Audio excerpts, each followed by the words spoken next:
Hello दोस्तों, आज हम अर्धवृत्त का कोण व लघुचाप और दीर्घचाप के बारे में अध्ययन करेंगे। तो चलिए पहले समझते हैं अर्धवृत्त का कोण क्या होता है।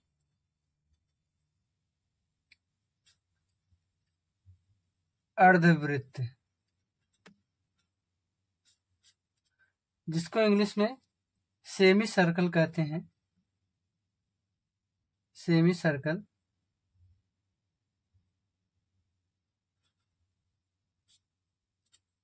अर्धवृत्त का कोण है।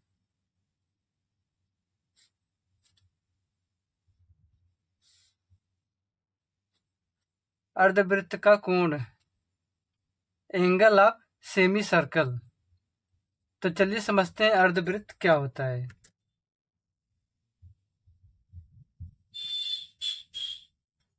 वृत्त के व्यास द्वारा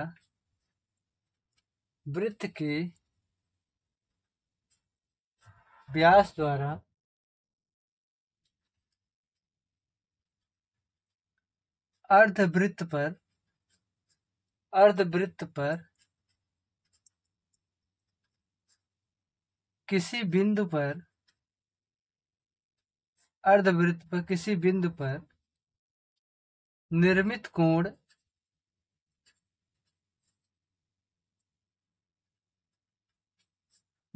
कोण समकोण होता है।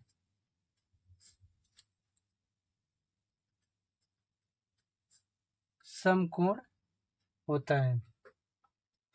अर्धवृत्त, जिसको इंग्लिश में सेमी सर्कल कहते हैं, वृत्त के व्यास द्वारा अर्धवृत्त पर किसी बिंदु पर निर्मित कोण समकोण होता है। जैसे चित्र के माध्यम से समझिए, ये क्या है,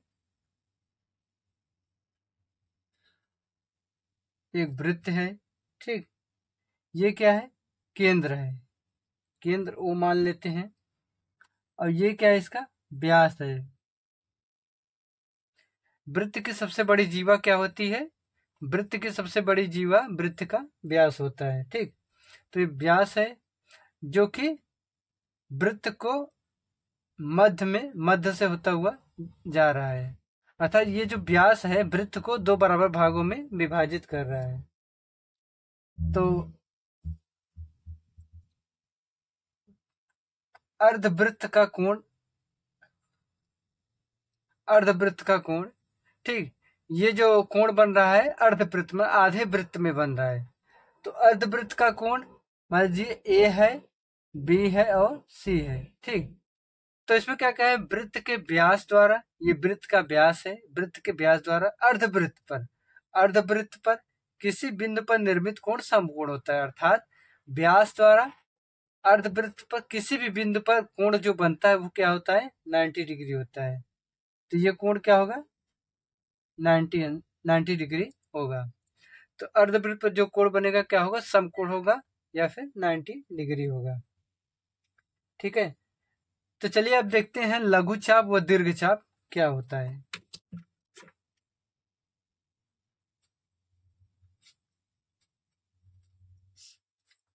लघुचाप व दीर्घचाप,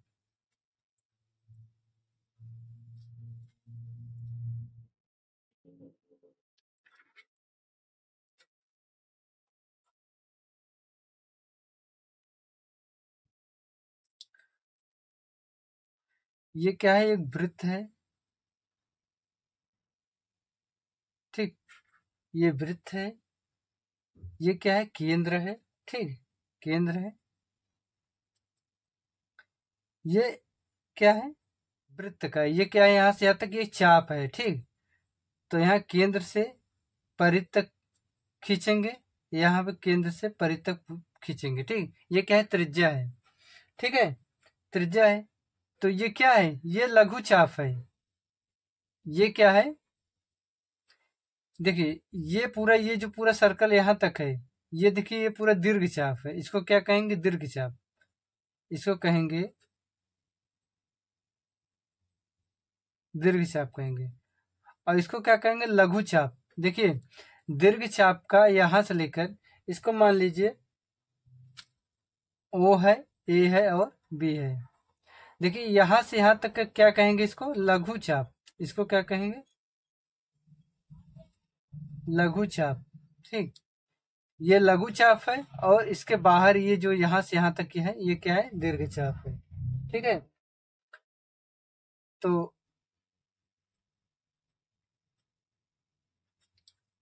लघु चाप बराबर क्या होगा, लघु चाप को कैसे लिखते हैं, स्मॉल में M और कैपिटल में AB। ये फिर AB के ऊपर ऐसे करते हैं, ये क्या है, ये चाप है, ये चाप का निशान है। जैसे समांतर का निशान क्या होता है, समांतर निशान दो लाइन खींच देते हैं और समांतर निशान होता है, उसी प्रकार ये चाप का निशान है। तो लघु चाप को यम AB चाप चाप से प्रदर्शित करते हैं। दीर्घ चाप को कैसे प्रदर्शित करते हैं, दीर्घ चाप बराबर क्या होगा, AB, कैपिटल में AB, ये ऊपर चाप का निशान लगाएंगे, इसको क्या कहेंगे, ये दीर्घ चाप होगा।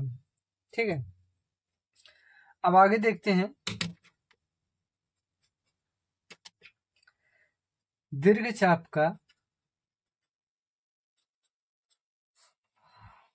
चाप का अंश माप क्या होता है, अंश माप, दीर्घ चाप का अंश माप। ठीक है, ठीक है, तो जैसे इसको हम मान लेते हैं ये क्या है, 30 डिग्री है। ठीक, ये क्या है, 30 डिग्री है। और टोटल कितना होता है पूरा वृत्त का अंश माप कितना होता है, पूरा वृत्त का अंश माप होता है 360 होता है। तो 360 में से अगर हम ये 30 को निकाल देंगे तो ये कितना बचेगा, ये पूरा ये 330 डिग्री बचेगा। ठीक, ये क्या है, 30 अंश है। और टोटल कितना होता है, 360 होता है। पूरा कितना था, पूरा टोटल कितना होता है, 360 होता है। 360 में से अगर हम 30 को निकाल देंगे तो ये कितना बचेगा, 330 बचेगा। ठीक, 330 बचेगा। तो दीर्घ चाप, ये देखो ये पूरा दीर्घ चाप है। तो दीर्घ चाप का अंश माप का सूत्र क्या होगा, 360 डिग्री माइनस, और लघु चाप क्या है, लघु चाप है स्मॉल m AB, ऊपर से ये चाप का निशान है। ठीक, तो दीर्घ चाप का अंश माप निकालने के लिए क्या करेंगे, टोटल 360 है, 360 में से क्या करेंगे, लघु चाप को घटा देंगे, लघु चाप के अंश माप को घटा देंगे तो क्या निकल आएगा, दीर्घ चाप का अंश माप निकल आएगा। अगर हम अर्धवृत्त का अंश माप निकालेंगे तो कैसे होगा,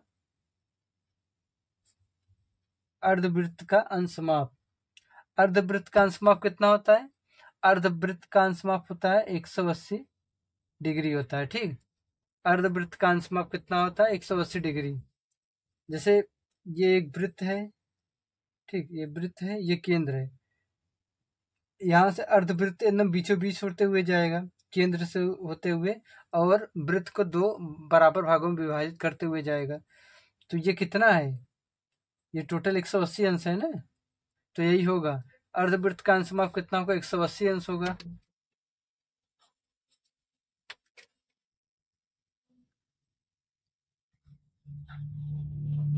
वृत्त का अंश माप क्या होता है, वृत्त का अंश माप क्या होता है, 360 डिग्री। ठीक, मान लीजिए कोई वृत्त है, ठीक, वृत्त है, ये केंद्र है, तो वृत्त का अंश माप क्या होगा, वृत्त का अंश माप क्या होगा, 360 डिग्री होगा। ठीक है, पूरा वृत्त का कितना होता है, संपूर्ण वृत्त का अंश माप कितना होगा, 360 होगा। अर्धवृत्त का कितना होगा, 180 डिग्री होगा। और दीर्घ चाप का अंश माप निकालने के लिए क्या करेंगे, दीर्घ चाप का अंश माप निकालने के लिए टोटल 360 होता है, 360 में से लघु चाप का अंश माप निकाल देंगे तो दीर्घ चाप का अंश माप निकल जाएगा। ठीक है, और लघु चाप को स्मॉल m AB चाप से प्रदर्शित करते हैं, दीर्घ चाप को कैपिटल AB ऊपर चाप के निशान से प्रदर्शित करते हैं। ठीक है दोस्तों, अगर आपको मेरी वीडियो पसंद आई हो तो वीडियो को लाइक करिएगा और अगर आप मेरे चैनल पर नए हो तो चैनल को सब्सक्राइब ज़रूर करिएगा। Thank you.